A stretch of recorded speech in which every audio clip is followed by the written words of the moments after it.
आजची breaking news. सरकारने तुकाराम मुंढे यांच्याबद्दल घेतला मोठा निर्णय.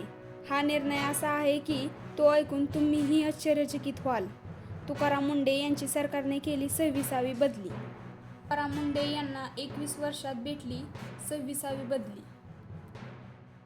तुकाराम मुंढे यांची कामगिरीच अशी होती की त्यांना आतापर्यंत 26 बदल्या भेटल्या आहेत. त्यांची ही बदली जनतेसाठी खूप फायदेशीर ठरलेली आहे.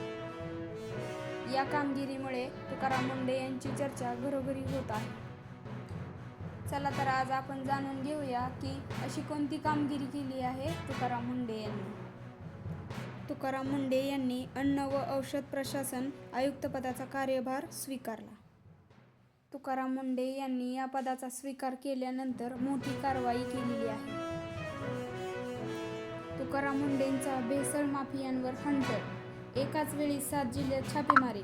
सुमारे 2 कोटी रुपयांचे भेसळयुक्त तूप, खाद्यतेल आणि पनीर जप्त. याच कामगिरीमुळे मुंढे आज चर्चेत आहेत.